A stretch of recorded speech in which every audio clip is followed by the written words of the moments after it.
Εμπρός. Άγιε, η Ειρήνη. Καλώς μου το. Τι κάνεις? Καλά, Άγιε. Εσείς τι κάνετε? Σε σκεπτόμουν. Κι εγώ σας σκέφτομαι. Θέλω να σε χαϊδεύω. Μάλιστα, Δέσποτα. Κι εγώ το θέλω. Πρέπει να το θεωρείς τιμήν που έχεις ανώτερόν σου. Ακόμα δεν μπορώ να το πιστέψω, Δέσποτα. Πώς καταδέχεστε εσείς να έρθετε μαζί μου? Αυτό είναι πολύ μεγάλο για σένα. Θα σας χρωστάω ευγνωμοσύνη για όλη μου τη ζωή. Θα ήθελες να σου κάνω κάτι? Μάλιστα. Πολύ θα ήθελα να σε χαϊδεύω. Να σου πιάνω το στήθος και να σε χαϊδεύω. Να σε χαϊδεύω. Σήμερα όλη τη μέρα αισθανόμουν το φιλί σου. Δεν πιστεύω να σε ιδιάζει. Όχι, Δέσποτα. Αγάπη μου. Μ' αγαπάς. Το απέδειξες και βέβαια το απέδειξες. Θέλω να είσαι ακόμα πιο θερμή μαζί μου. Θέλω να ανεβαίνεις επάνω μου. Μάλιστα, Δέσποτα. Πολύ θα ήθελα να είμαι τελείως γυμνός στην αγκαλιά σου. Θα ήθελα να είμαι εντελώς γυμνός επάνω σου. Έλα, λέγε το τώρα κι εσύ. Κάνε μου γλύκες. Λέγε το. Και εσύ είσαι η αγάπη μου. Τι άλλο είσαι? Η αγάπη σας. Και τι άλλο? Η αγάπη σας. Η αγάπη μου και τι άλλο? Η γλυκιά μου πουτάνα. Μάλιστα. Σήμερα στην λειτουργία έκανα μια προσευχή για σένα και παρακάλεσα τον Κύριο να έχεις υγείαν, ευτυχίαν και μακροημέρευσιν. Και να είναι η αγάπη σου για μένα όση και η δική μου για σένα. Είπες στον άντρα σου για τα ψάρια? Μάλιστα, Δέσποτα. Τι ώρα θα πάει?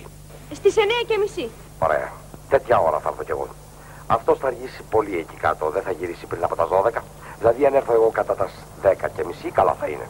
Μάλιστα. Να έχουμε λίγη ευκαιρία να σε δω καλά. Όπως θέλω εγώ. Και να νιώσω, αγάπη μου, τη γλύκα του κορμιού σου. Μετά δεν θα θέλεις πλέον τον άντρα σου.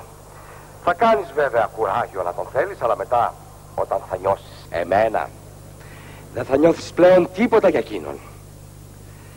Αυτή την εβδομάδα πρέπει να πλησιάσουμε και την άλλη. Εάν το θέλετε, Δέσποτα. Το θέλω.